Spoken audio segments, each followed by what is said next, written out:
he's been making major contributions to fundamental physics for best part of 40 years now.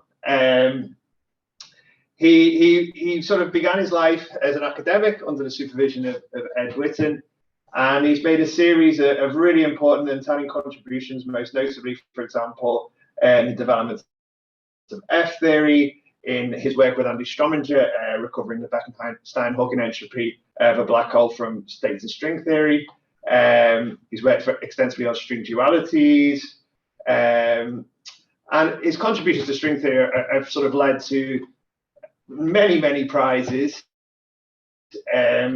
Most notably the Breakthrough Prize in Fundamental Physics, which he shared with Andy Strominger and Joe Polchinski a few years back. He's also won the Dirac Medal, and there's far too many to mention, which is really testament to the esteem in which the community regards him.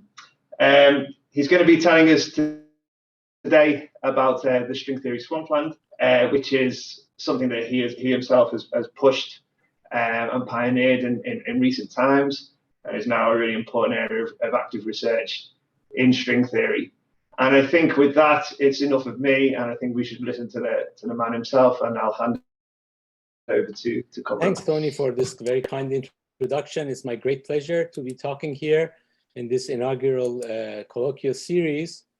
So it is related to the topic I've been working on most recently, which is the topic I've been working on mostly the past 15, 16 years with increased focus in the past few years, namely the Swampland program. I'm going to give you a broad perspective about what this program is.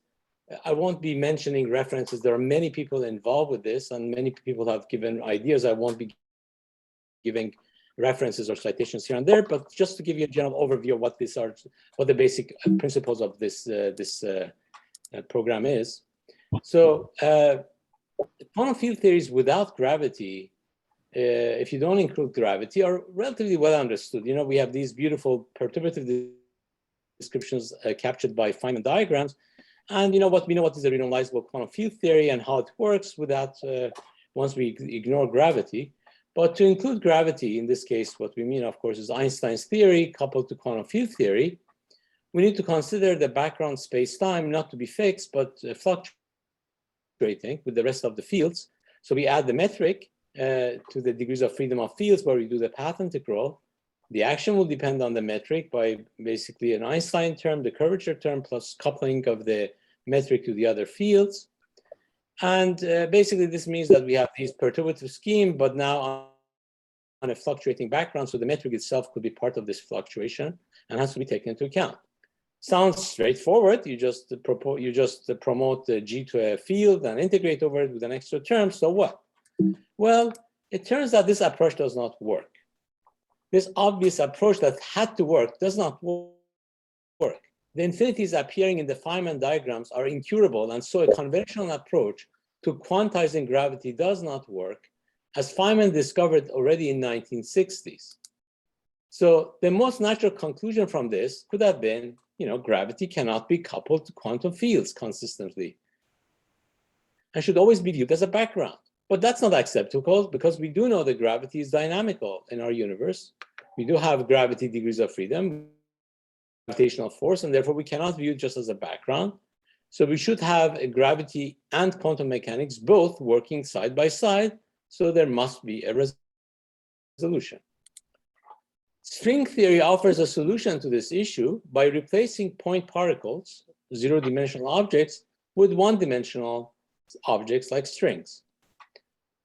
Vibrating strings, and this basically the point particles are replaced by these extended strings, and this leads to consistent quantum theories of gravity. At least in perturbative scheme, all things seem to work out nicely. And in fact, the infinitely many additionally oscillation modes of the string are crucial in resolving the inconsistencies of the Feynman diagram. So the corresponding Feynman diagram, like this one, will be replaced where every word line, will be replaced by a word sheet, like a tube. And these interaction will be where the tubes join or disconnect or disassociate to two pieces. And you get these kind of diagrams, which look like a fattened up version of these Feynman diagrams. And this Feynman diagram, this diagram, which is the Riemann surface, is a smooth curve, smooth surface, as opposed to this diagram, which involves these points where things branch off. And this smoothness is actually the key to the resolution of the infinity of quantum gravity perturbation theory for point particle when you go to the string theory. So this seems like everything is good. We have gotten string theory solves the problem of quantum gravity, but can we get every consistent quantum field theories in 4 dimensions coupled to gravity this way? In other words, does this just tell you that you just soup up quantum field theories coupled to gravity, and string theory just provides some extra degrees of freedom and solves the whole problem? Well, let's see. Well, string theory comes with 6 extra dimensions, and these should be viewed as, since we only see 4 space-time dimensions, which are macroscopic, they better be microscopic and difficult to see. So we assume that these 6 extra dimensions of string theory are compact, tiny, and have avoided detection. And there could be many solutions to what the extra compact dimensions look like. This is a cartoon for what these spaces could be, very complicated spaces. And so we don't know exactly what it is. At each point, there could be a different space. But of course, we need to have a better understanding of what are the totality of these spaces, which are allowed internal compact dimensions for string theory. So here I'm denoting the macroscopic space with this blue space. So this is our 3+3-dimensional space. And the internal compact dimensions are other additional spatial dimensions, which are compactified to tiny spaces. And strings could be, wrapped around different directions of this space with looking like different kinds of particles, depending on which directions they are wrapping around or which oscillation modes they are in. So this gives you rise to many different interesting potential interactions and particle spectra and all that, depending on the details about what this compact space is.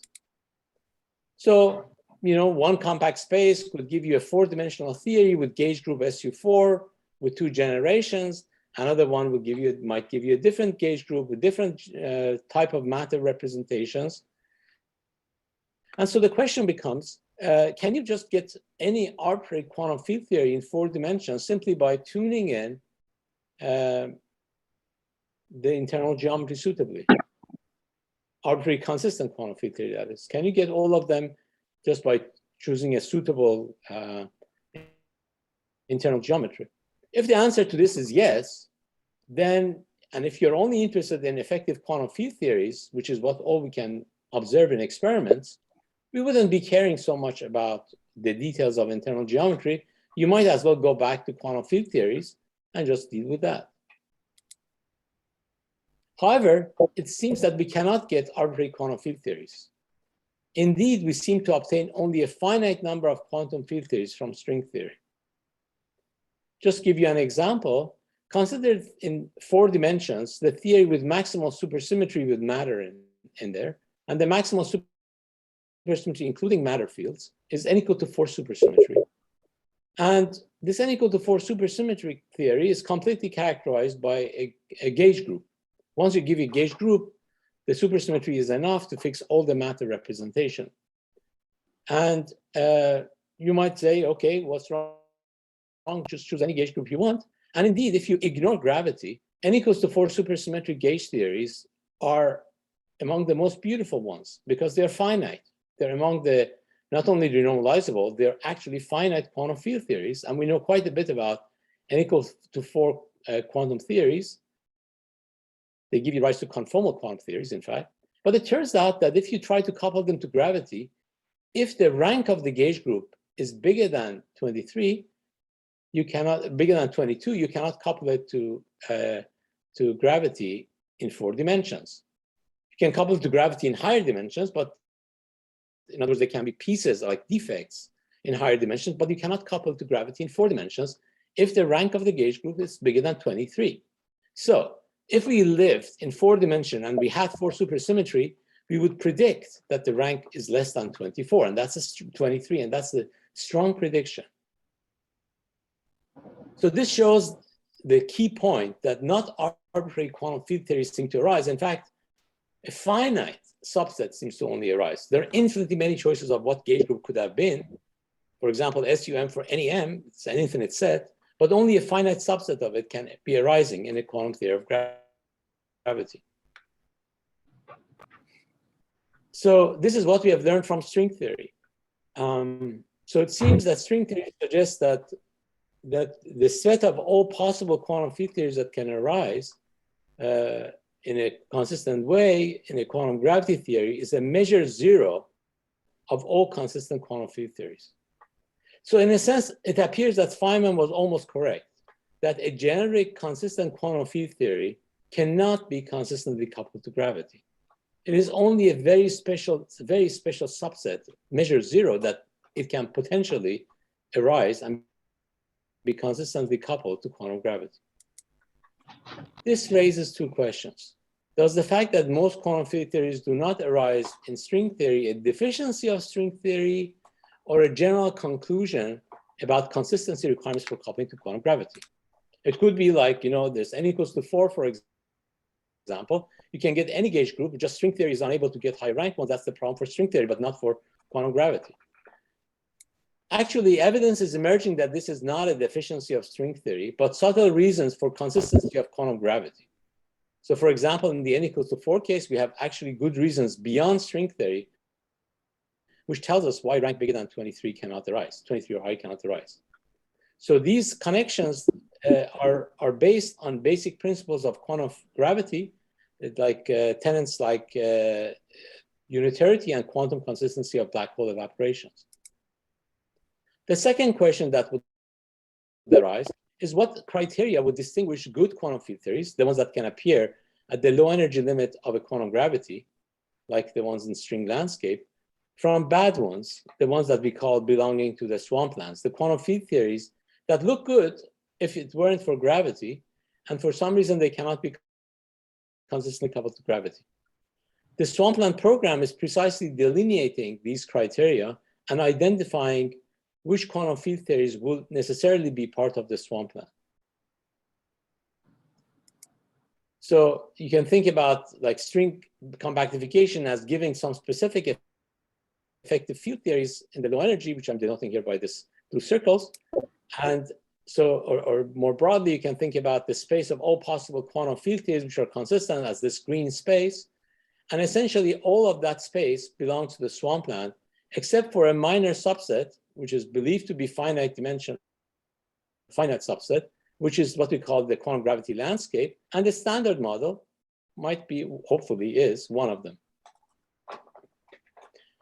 So notice that this implies a dramatic shift of viewpoint, that if you take a viewpoint that you start with a quantum field theory and you think what is natural, might be very different from the prior of what is natural if it also can be coupled to quantum gravity. So a lot of issues of naturalness that has been bugging the quantum field theories currently, issues such as hierarchy and the smallness of the cosmological constant and all that, might be because we are looking at the wrong prior. We are only restricting to space of quantum field theories, which is consistent, which is a much bigger set. And it could very well be that the set of the prior having to do with the consistency of its coupling to gravity would put such a strong restriction that the naturalness issues might disappear. So here I'm going to review some of the proposed requirements for a theory to be in landscape, or the opposite of it, to be in swampland.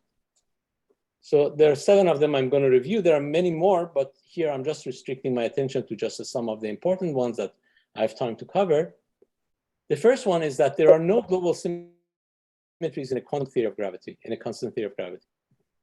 Only symmetries that can arise are gauge symmetries. The second one is uniqueness of quantum gravity, and this is related to what's called the Cabordism Conjecture. There's only one theory of quantum gravity. The third one is that if you have a gauge symmetry, all the charges appear in the spectrum. This is called the completeness hypothesis. The other one is the finite effective range for fields. If you have a scalar field, typically you can get any range, any field value for it, any real number for it. But it turns out that if you want to have an effective field theory be valid, the range for this field gets truncated. And this is related to duality conjectures, which has been important for string theory, but it's a broader version of what duality conjecture means. The theory admits light higher dimensional objects. No quantum gravity can be consistent only for point particles. So and that's as in string theory. Gravity is always the weakest force among all the forces in a quantum theory of gravity, just like our universe. This is the weak gravity conjecture. And there should be restrictions on critical points of potentials which are positive. And this is just like our universe, where we believe we are living in a situation where we have a dark energy with positive value. And we explore the cosmological consequences of these restrictions. And these are related to what's called the Deceiter Conjectures. So let me just set the stage for some of these conjectures. One of the basic facts I will be using in this is a very simple idea about the consistency of black holes. We know that the black hole of a given charge and mass exists as long as the mass in Planck units is bigger than the charge. And there's also the case where mass is equals to charge, which leads to what's called the extremal black hole. The black holes have thermodynamical properties, and this is the Bekenstein-Hawking entropy. In particular, a black hole carries an entropy which is proportional to its area. More precisely, the entropy of a black hole which counts the micro degrees of freedom of a black hole with that particular mass and charge, is related to the area, is equal to the area of the black hole horizon divided by 4, where area is measured in Planck units. Were there any questions? Okay. There's one in the chat, Cumrun, if you wanted to please, have a look at that. Please. I can read it if you want. It's the constraint on the rank of the symmetry applies only to fundamental particles fields or also to non-fundamental ones, e.g. composite. Yes. Good question. In fact, it does apply to all objects, including composite and non-composite. In fact, one of the things we learned from string duality is that notion of compositeness is not fundamental. What appears as fundamental in one duality frame would appear to be composite from a different viewpoint. So dualities change what's composite to what is not. And therefore, then even the notion of compositeness or non-compositeness is not invariant. Can I ask what was the obstacle to having the rank greater than 23? What was the specific? Okay, it's related to one of the things that I'm going to talk about, but the connection is going to be difficult to, it's a bit more technical than I can cover in this talk, but it's a combination of the distance conjecture or the duality conjecture that I will mention. And this together with the fact that we have this much supersymmetry puts a strong restriction on, distance conjecture and the completeness of the spectrum. Put these together, and supersymmetry combined with these gives you a restriction on what, so basically supersymmetry predicts that there's certain fields which couples to strings. Completeness of the spectrum tells you that there are strings. Studying the anomaly inflows on the strings gives you the central charge on the strings. And the central charge of the string predicts the upper bound on the rank of the gauge group. So these are unitarity on the strings predicts the upper bound on the rank. So there's a subtle reason, but it all follows just from these principles. Okay, thanks. I think Hori wanted to come back quickly. So Hori, if you want to jump back in. Yes, thank you for answering my question. Just a comment. If the constraint that you explained applies to any type of particle, and as you said, it can be, the compositeness can be let's say, perspective dependence. Yes. Then the problem is with string theory, not it is not a sort of consistency necessary for quantum gravity, in my opinion. I'm not sure I understand what you're saying. The statement I'm making about the compositeness or not is a statement that have nothing to do with gravity or string theory. It's a statement about quantum field theories. Dualities in quantum field theories have told us that we cannot distinguish what is fundamental and what's composite. That's a fact about quantum field theories. Yeah, but the constraint of rank, yeah, the 23, is from a string theory. No, you're talking about compositeness and fundamentalness. I'm saying that notion has, the fact that notion is fundamental, not fundamental, follows from duality symmetries, which is true in string theory, but also true in field theories without gravity. So it's a more basic principle. Okay, maybe you should continue. Thank you.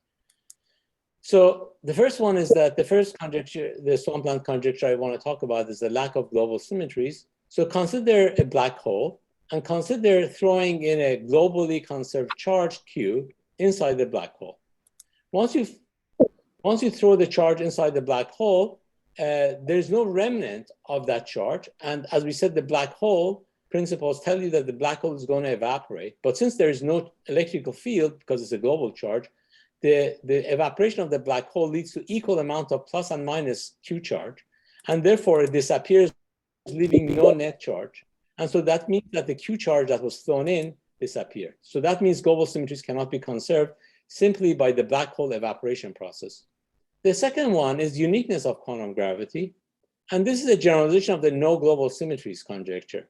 Because any consistent quantum, and what this means is that any consistent quantum gravity can be deformed to anyone.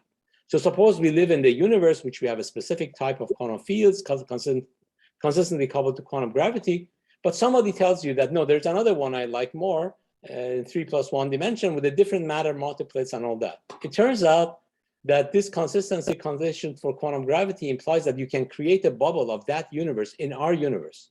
In other words, you can access any consistent quantum theory of gravity by finite action process from our universe within a bubble.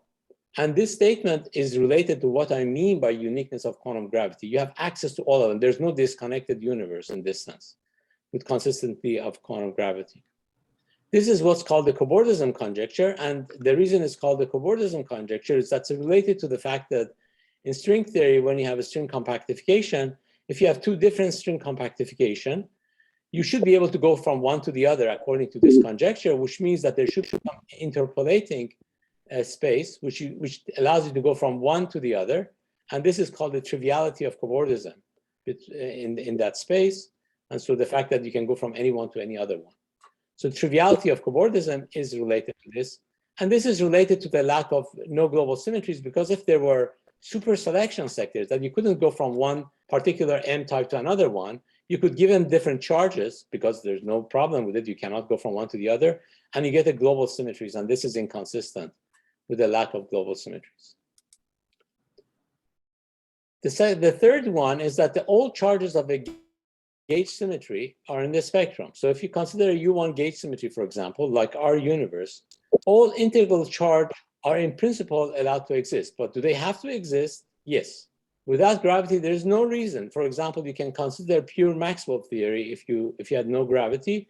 And you might think that it's okay to couple this to gravity with no charge states, but this is not possible. If you have gravity, all charges must be part of the spectrum.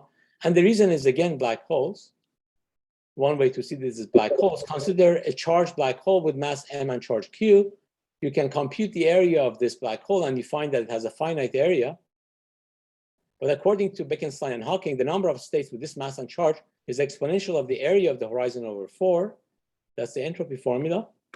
And so if you take one black hole with charge q plus 1, there are many such states, as we can see, and take another one with charge minus q, and again, there are many of those, collide them, and they will, if q is big, you trust this formula, but if you collide them, you get charge 1. So you can check any charge should be in the spectrum.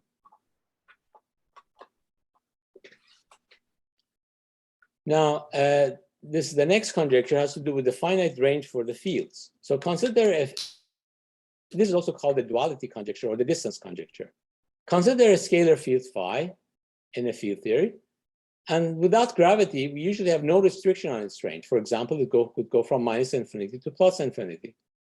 However, with gravity, it seems that the range of this field for a given effective theory description cannot be any bigger than the order of Planck scale. So if you go to larger distance scale, more than Planck, if you start with a given effective field theory with a given cutoff, and if you go too far in distance, your effective field theory should break down. And therefore, for a given effective field theory, you're restricting the range of the field. What happens if you do go beyond this field is that you do get light states. You should get some light states. And what happens is that at larger distances in field space, so if you consider the field space captured by a number of scalar fields, there's a natural metric that you can define on the field space, which you can read off from the kinetic term on the action, which is the metric on the field space. So this gives you a space, which you denote by the metric on the field space, sometimes called the phi space or marginalized space. And this, sorry? Sorry, no, that's just a cough. Okay, so if you go in large distance in this field space, the effective field theory description breaks down and some dual description should take over. So the question is, what does this dual description mean? What this means is that as you go in large distance in field space, a tower of light states should emerge. So at large distance in phi, you should get a tower of large light state whose mass go exponentially down with the increasing value of phi, where mass is proportional to a constant times e to the minus alpha phi, where alpha is an order 1 number in Planck units. So usually we write e to the minus phi over m Planck, where m Planck I've set to 1, and so alpha is order 1. And so this tower of states emerge. That's an amazing feature, and what happens, what this means in string theory context is that these tower of light modes are weakly interacting with one another and lead to a new dual description of this theory. And so there are, for each corner where you go to infinite distance, you get a different tower of states, and each one of them is what we call a duality frame to describe this theory. So there are different inequivalent descriptions weakly coupled depending on which range you go in. A potential application of the distance conjecture is to the cosmological constant. So if you view the cosmological constant as related to the expectation value of field, it turns out the natural parameterization of that field space is in an exponential form, namely that it should be written as, when correctly kinetic term is correctly normalized, the cosmological constant will behave like e to the minus phi. And for our universe, the dark energy will be compatible in Planck units with phi order of 300. And so this will suggest that you're in a large field space and there should be a tower of states which scale like lambda to the a, because the e to the minus a phi goes like that. So there should be a tower of states which go like the cosmological constant to a power a where a is order 1. And this tells you that there's a relation between the dark energy and some other scales, such as neutrino. So this kind of relation that the neutrino is like lambda to the 1/4 may not be accident, and the neutrino could be related to the emergence of the dark sector and the relation of it to this tower. The next conjecture is the extended object has to be part of a quantum gravity. You cannot have a consistent quantum gravity without just point particles. So this, for example, in M theory, you have membranes, and in string theory, you have strings. This also follows, at least heuristically, from the previous criteria. So consider compactifying the theory of a constant theory of gravity on a circular radius r. It turns out if you go to lower dimensions, you get if you write r as e to the phi, you get a kinetic term of the form 1/2 grad phi squared from just the radius, the radian mode, the dilation mode of this radius. So this phi can be viewed as a field in this form. So if you take phi to infinity, as I said before, you should get light states, and it's obvious what the light states here would mean.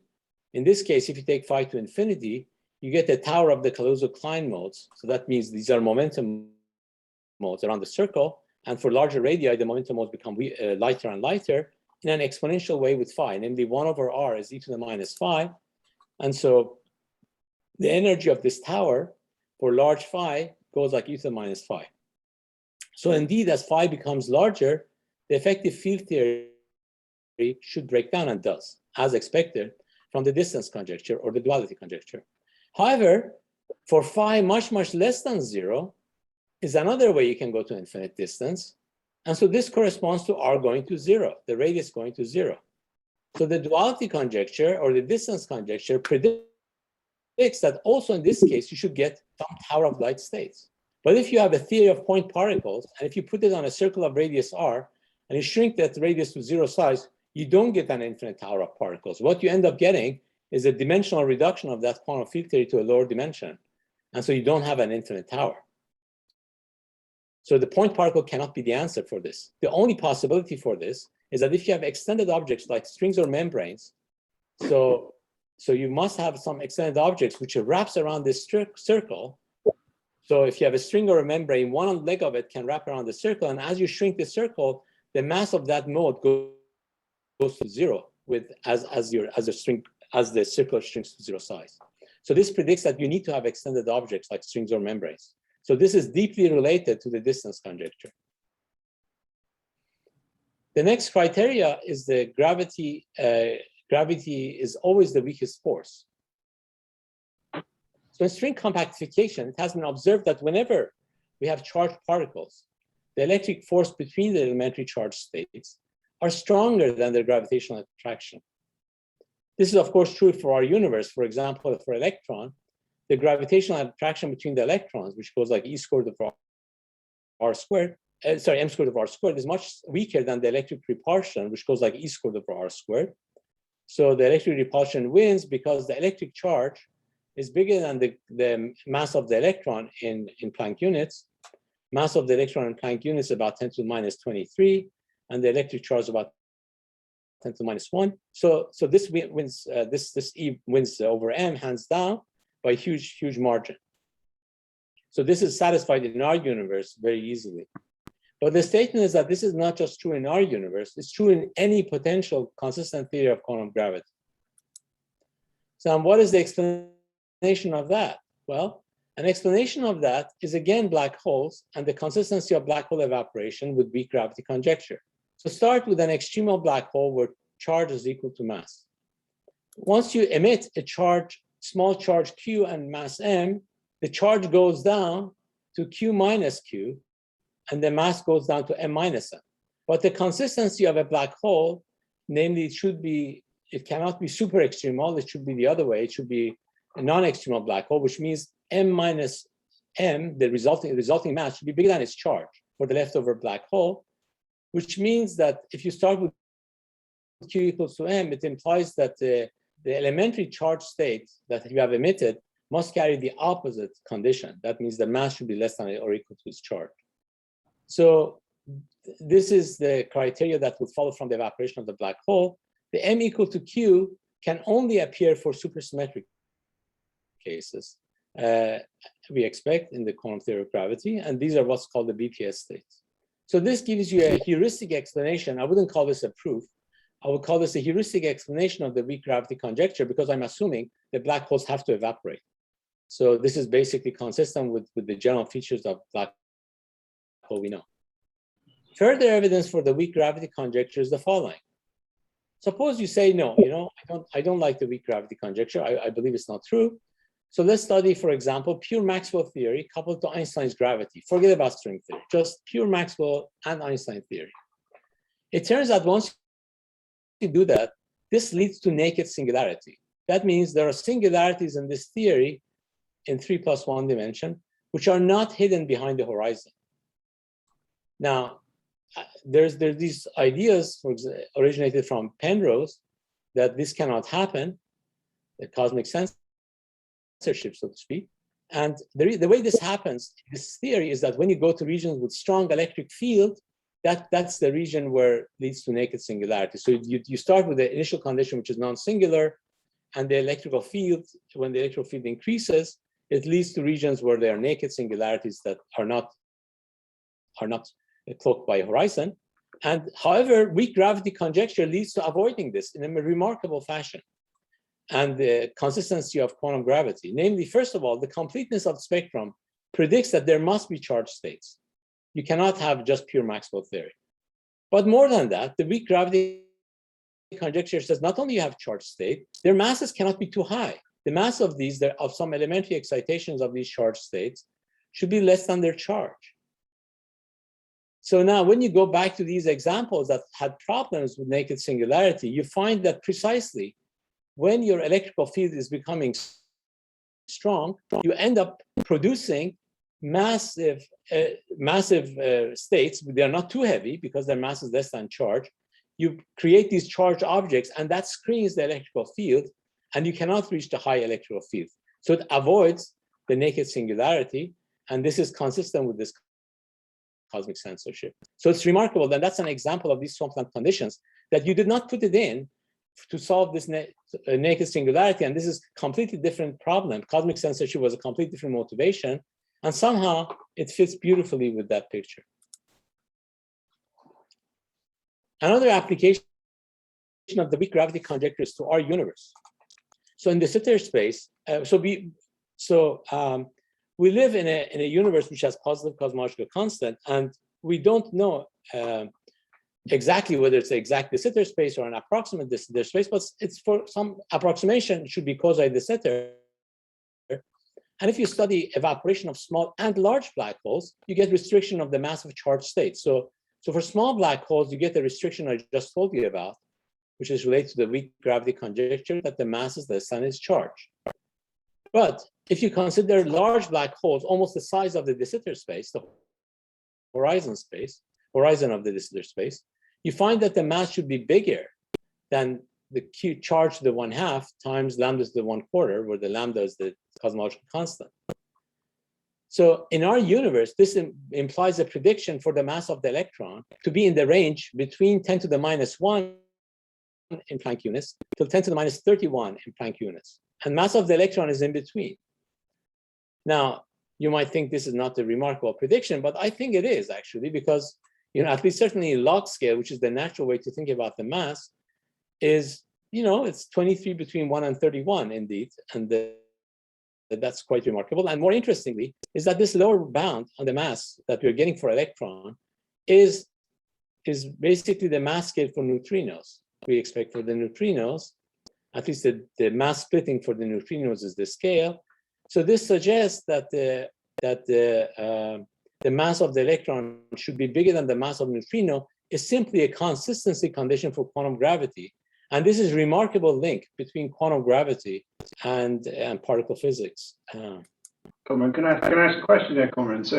Yes. So how does that statement sort of tally with the other conjecture about this space? So we have to. I'm coming exactly to that. That's my last topic. To what extent this means? What does this space mean? But before I actually get there, I want to say something else. So actually, you can also apply this criteria to our universe, to the electroweak forces. So if you take suppose we lived in a situation where the Higgs potential, instead of having the Mexican hat, suppose it was parabola upwards. In other words, suppose the Higgs mechanism didn't happen in our universe and electroweak symmetry wasn't broken. You can apply this to the U1 in the electroweak theory. And because there are some charged states, you find that this is actually violated. So that means that by studying that phenomenon, you can actually deduce that the electroweak symmetry has to be broken.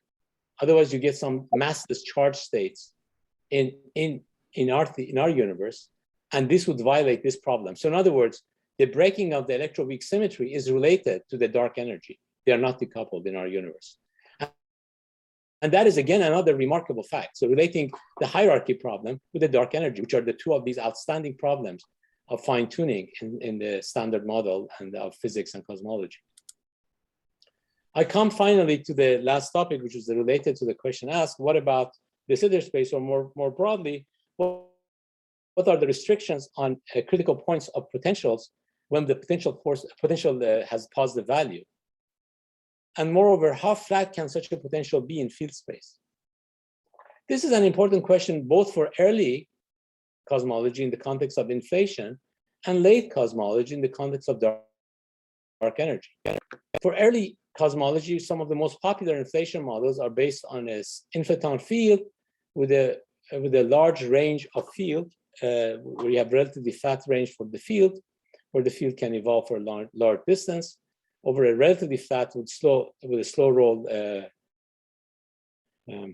rolling on this potential, settling into a minimum with the value of the dark energy, which is compatible with our universe with a very small value of lambda of this form. This is one of the simple models of describing both the early universe and the late universe in one simple framework. Question is, can you have a situation like this? Could you have a situation where there's a flat region of potential with some value and then minimum with dark energy like this? So this actually seems to be a difficult problem, and it's a difficult problem because for string theory, for example, because supersymmetry is necessarily broken. If the potential is positive, supersymmetry has to be broken, not just in our universe, but in any universe for which the potential is positive. There are no problems with having supersymmetric restored back when the potential is negative. So if we had a negative dark energy. We could have had a supersymmetry, but not in a situation where the positive value of potential persists. So we are in a situation where supersymmetry must be broken, as in our universe. But precisely when this happens, we don't have good tools to study strong coupling dynamics in string theory. So we lose our analytic control to a great extent for strong couplings. So what is there to do? Well, it turns out that even though we lose our analytic control for most of the region, there are other regions which correspond to weak coupling ranges where the field value goes to infinity. In these cases, we can study what happens to the potential using weak coupling techniques in string theory, even when supersymmetry is broken. So you find when you study these that the potential is always going to 0 at phi, it goes to infinity, whether it's negative or positive. But if you are interested in positive ones, it should be exponentially going down to 0 for large values of phi. This is what we found in all the examples we understand in string theory. And this is not surprising. And this is related to the distance conjecture because, well, I will mention it in a second why it's related, but we find that the V goes like e to the minus a constant over phi, constant times phi, and this means that the slope V prime over V, which is this constant, is this constant C. And in all the known examples, this constant in string theory is bigger than square root of 2/3.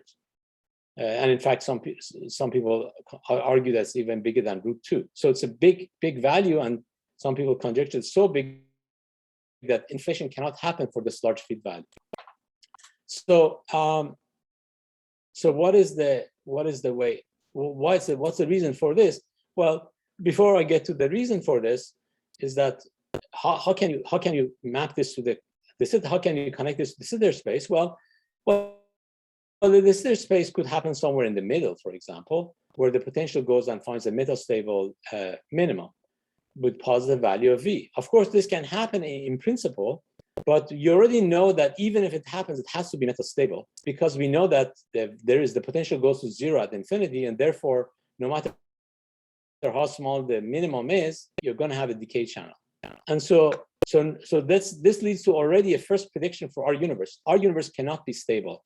At best, we are in a metastable Deceiter. So the very observation of dark energy implies that our universe is not stable. Now, we are not sure if metastable Deceiter space exists, and if they do, how unstable they may be. That's what would be an interesting thing we need to figure out. So a Deceiter Swampland constraint suggests that V prime is always bigger than the constant times V, at least for large values of phi. Why is that? Well, it's natural because I told you that there's a tower of states, which is exponential in phi, emerge at large values of field. And the potential typically goes like some power of m, like in 4 dimension, typically it goes like m to the 4th. So you expect that you will get a tower which also goes exponentially in phi, and therefore the potential also exponential in phi, leading to the statement that V prime over V is bigger than order 1. And this is what we also see in string models, so it's not surprising. The question, though, is more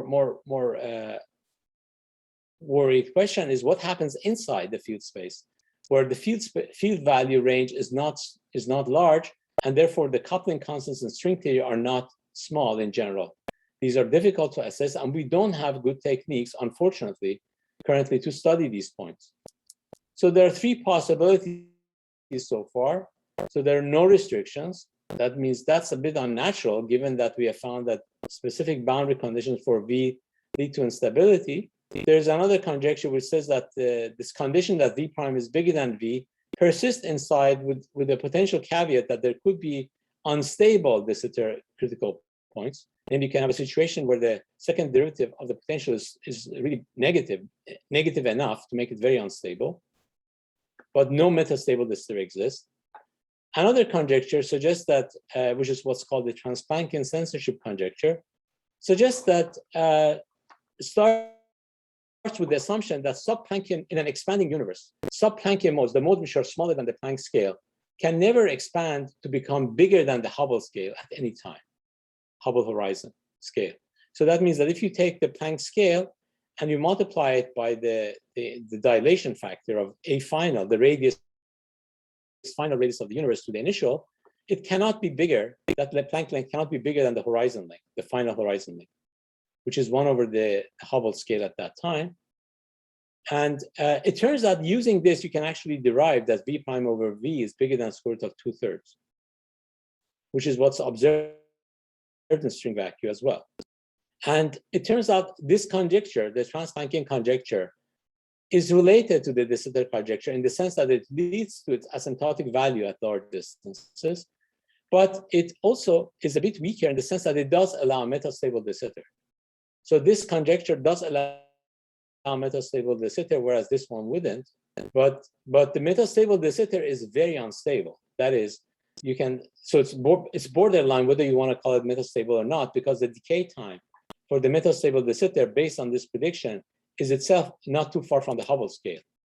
So, so let me say what are the consequences of these.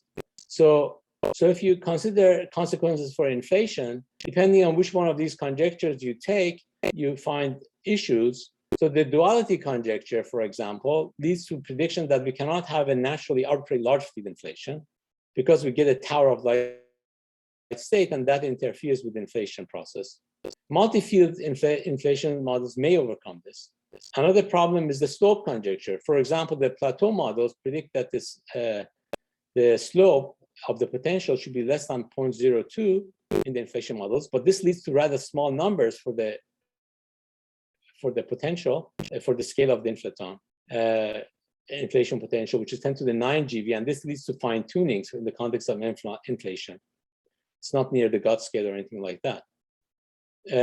Or if you want to use a trans-Planckian censorship conjecture, you find extremely small slow roll, epsilon is 10 to the minus 31, which is huge fine tunings, and R, which is almost invisible, 10 to the minus 34, this tensor modes that we might hope to see, but it's going to be invisible if this is the case.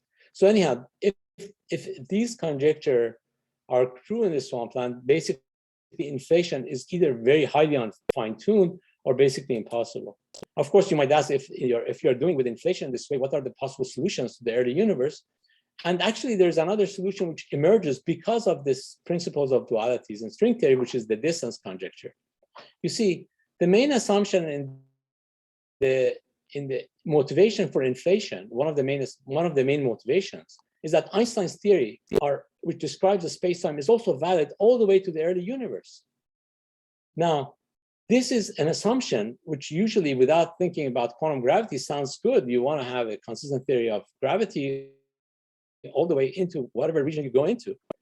But I have already explained to you from string theory, we don't expect that when you go to extreme limits of field space, the theory is consistent. In the distance conjecture, I told you that field theory should break down. In fact, Einstein's theory should break down when you go to extreme limits.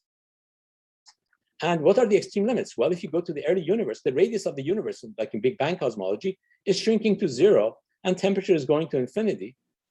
And this temperature going to infinity, you can also think about the Euclidean circle describing the thermal ensemble is going to 0 size. So as I told you, the distance going to 0 size of a circle is at infinite distance, and you get the tower of light state. So what this is implying is that the description of Einstein's theory that we are taking is wrong, and it should give you a dual description. And there are new descriptions which suggest that this dual spacetime should take over, such as string gas cosmology and so forth. So in string theory, there are other ideas that are beginning to be proposed for early universe replacing the inflation, where it takes into account that we expect the new tower of light states to emerge, where in the context of inflation, only inflaton field, just one field appears, whereas in string theory, we expect an infinite tower of light states emerge. So what are the predictions for present and the future? Well, if you assume the Deceiter Swampland conjecture, you learn that as the field, if you're in a situation where the slope is small, somewhere in the middle, and you're rolling, you find that after rolling a not too far distance, because of distance conjecture, you should enter a light degrees of freedom should enter, and we should basically decay away to these light degrees of freedom. And this gives you an upper bound of the order of 30 Hubble scales once you fit to the observed parameters of their cosmology. If we assume trans-Planckian censorship conjecture, it can be either the above scenario, or it could be a short-lived metastable Deceiter, and the lifetime of that goes like 1 over the square root of the cosmological constant, which is the Hubble scale, times the log of the 1 over square root of lambda. So there's a log correction to the Hubble scale, which gives you an upper bound of 2 trillion years. So in either scenario, if either of these two conjectures is true, we are not going to have much more lifetime, much more factors of lifetime in our universe. This explains one version of the coincidence problem, is that why the time scale associated with the measured value of the dark energy is close to the current age of the universe. In fact, we are learning that once you measure the dark energy, you're not too far from the demise of that universe. The lifetime of the universe cannot be much longer. So the very fact that the dark energy has been measured implies that we are close to the end of the universe, in the sense that any universe where dark energy is measured, the lifetime is comparable to Hubble scale, at best bigger than that by a log factor. So let me conclude by saying that swampland conditions can lead to potentially observable consequences for particle physics and cosmology. Almost all quantum field theories are in the swampland. Therefore, there are fine tunings, such as hierarchical problem may end up having different solutions. This leads to severe restrictions on consistent theories of quantum gravity. These ideas suggest restriction on light matter fields. Moreover, positive energy in the context of quantum gravity lead to local and global instabilities, and it may explain the coincidence problems. And new ideas such as dualities are expected to play a key role for early universe. Thank you very much.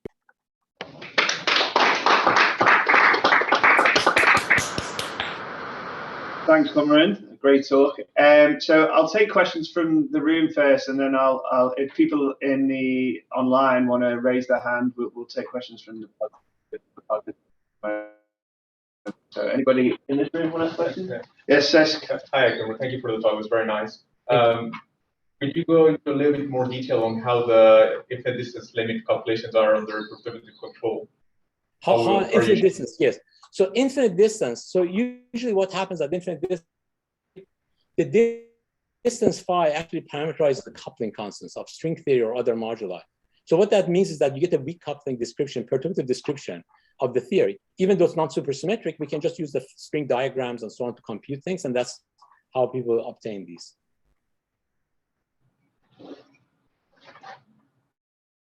Any more questions in the room? So I wanted to ask about the when you were relating the mass of the neutrino to the scale of the cosmological constant, or the dark energy scale, I guess it would more yes. appropriate.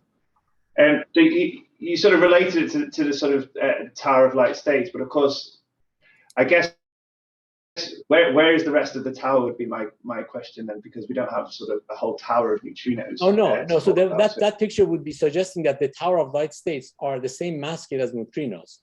And perhaps the right-handed neutrino, for example, could be part of this tower.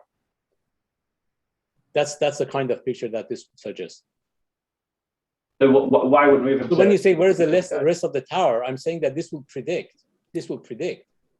that there should be a dark sector. Okay. So in other words, the observation of small dark energy not only suggests, but actually implies there must be dark sector. That's the tower. Okay, made up of these light states that are related to the neutrino. Okay, so any more questions in this room? Okay, I'm going to go to the.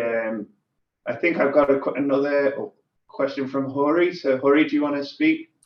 Yes, just a question about the gauge symmetries. In the early time of string theory, the SO3, SO32, for instance, or E8 symmetries were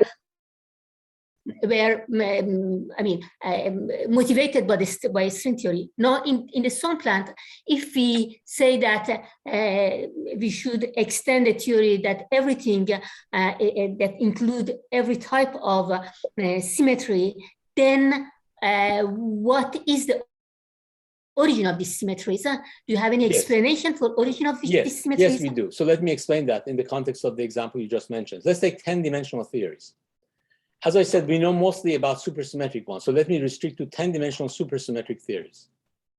If you restrict to 10-dimensional supersymmetric theories, the only allowed possibilities are limited because of supersymmetry and anomalies of the gauge theory to have 4 possibilities. Just the anomalies of field theory give you 4 possibilities, nothing to do with string theory.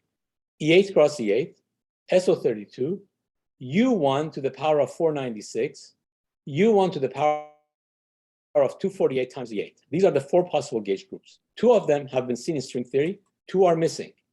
What happened to the other 2 would be the analog of your question in this context. Could they exist, and could that be that string theory is just missing them? What we found is that the other 2 are inconsistent for other reasons. And the other reasons is related to the following statement. These theories, so this theory in 10 dimension has an anti-symmetric 2-form field by supersymmetry, an anti-symmetric 2-form field having a complete spectrum, which is part of the completeness hypothesis, implies that there must be a string which is coupled to this anti-symmetric 2-form. If you study this string and you study the anomaly inflow conditions from effective field theory, we can predict that the left and right moving degrees of freedom of the string cannot be more than a certain amount. So in particular, you find that the left moving degrees of freedom on this string involves less than 16 bosons.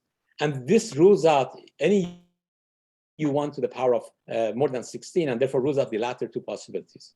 So we learned how to understand why the other ones don't appear. It's not just because of string theory, it's inconsistent with unitarity of the quantum gravity. Thank you. You're welcome. Okay, Thomas? Thanks very much, Cumrun. I'm not sure I entirely understood the argument that you made about Einstein-Maxwell theory and naked singularities in relation to the weak gravity conjecture. So, I mean, in particular, I mean, why isn't enough? Why do we need the weak gravity conjecture? Why is it enough to just state? I'm assuming that these are stationary solutions of the Einstein-Maxwell system that you're referring to. Is that right? No, they're evolving. You start with finite no singularity initial conditions with electrical field, and you let it evolve. And you find that you develop regions of large electrical field, and in that regions you get a naked singularity that's not clockwise horizon. Okay, so okay, then these are solutions that Santos and collaborators found, by the way. Okay, so you're basically saying I'll start with reasonable initial data. I have a well-posed and then eventually I find myself in a situation where, unlike say vacuum GR or you start with good things. Otherwise, you can exactly. Okay. Thanks. Any more questions from the main group? Any questions in here? So I have one more. So I wonder if you could say something about uplifts. Obviously, in the context of the Deceiter Conjecture, in the past we were told that you would just uplift you just add an uplift, including, I don't know, some anti-D3 brane or something, as in KKLT, things like that. Can you just say a little bit about why those are not valid procedures? Well, we don't know if they're valid or not. That's still being debated. I think the KKLT is a very,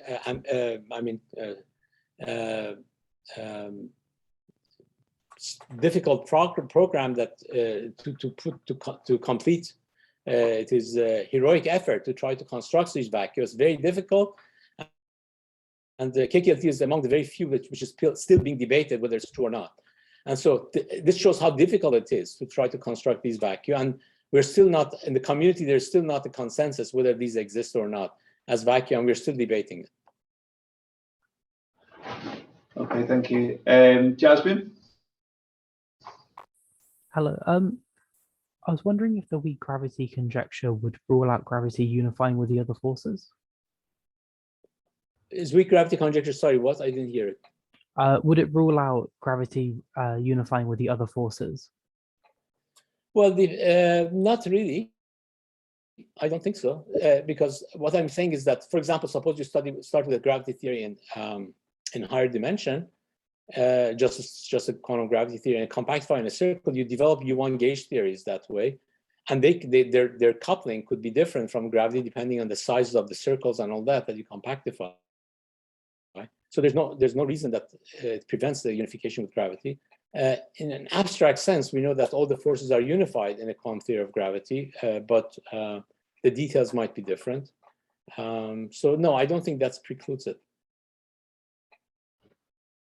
Just like the notion of symmetry break can diverge the forces from each other, so it can with the gravity. It just means gravity is always the weakest force, and it's interesting that precisely where the gauge couplings reach gravity scale, the coupling constants, that's precisely related to the Planck scale or close to the Planck scale, which is related to this fact that the gravity is always the weakest force. Okay, thank you. Well, okay. Any more? Can I ask a question? Whoever that is, yes, is the answer. So there seems to be another recent conjecture called the Tadpole Conjecture. Do you have anything to say? well, people have been, this is related to a technical issue having to do with this constructions of the Deceiter space that the question was asked whether KKLT is true or not. The Tadpole conjecture suggests that KKLT is not going to be possible to construct because of their conjecture, and they present evidence. Again, this is a conjecture, and it's not a consensus whether it's true or not. They have given evidence for it. Seems reasonable to me, but I don't know if it's true or not. But if it is true, they will basically rule out the uplift mechanism with KKLT. Thank you. Any more questions? Okay, I've got one very sort of last one then that I should ask. So let's imagine a scenario whereby all the constructions for the Deceiter space in string theory, in terms of string theory at least, we can't do, let's say the Deceiter conjecture becomes robust. And any arguments against it die down. And likewise, I think there's a good chance that could apply to quintessence as well in the same setting.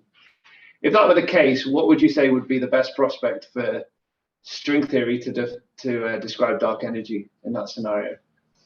I think that the best scenario is somehow related to this thing I told you about lambda being. I think somehow the best scenario would be somehow the metastable Deceiter being stabilized at a very weak coupling in a way that we haven't discovered what way, but short-lived, compatible with TCC.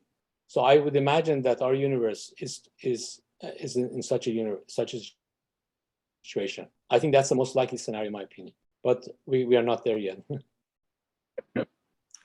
Okay, so I don't see any more hands. Is that somebody? Was that somebody asking a question? Can I ask a question? Yeah. Yes. How much of? I mean, we are not sure yet that the string theory is the quantum gravity theory.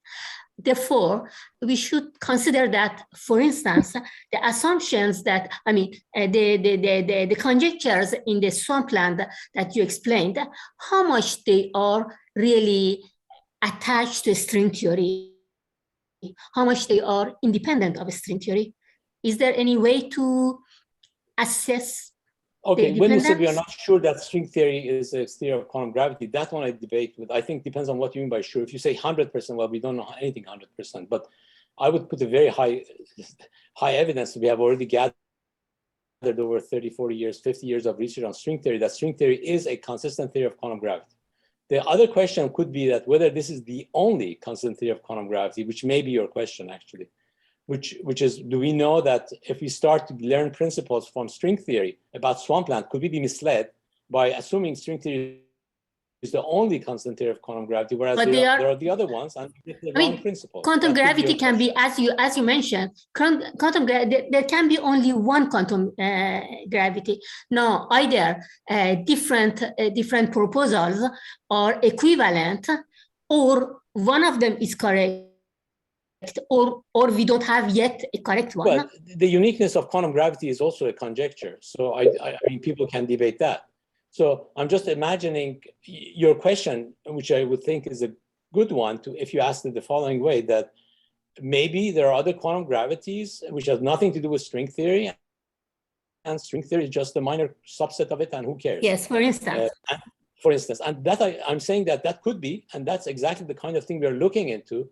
And this is what we have actually tried to do, namely, try to relate the Swampland principles, the lessons we are learning from string theory, not because they just come from string theory, but try to connect them to the basic principles of quantum gravity itself, namely unitarity, issues having to do with the black hole, things like that, which have nothing a priori to do with string theory itself.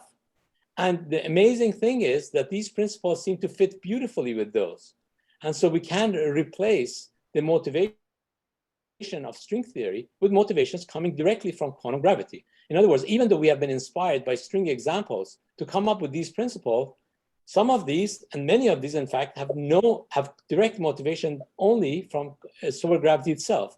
For example, no global symmetries was something that was proposed before string theory. And that is now, of course, seen in string theory, but has nothing a priori to do just with string theory. And so do other ones. So we are finding more and more evidence that these swampland conditions are bigger than string theory, but actually restrict and give rise to only string theory background as consistent ones.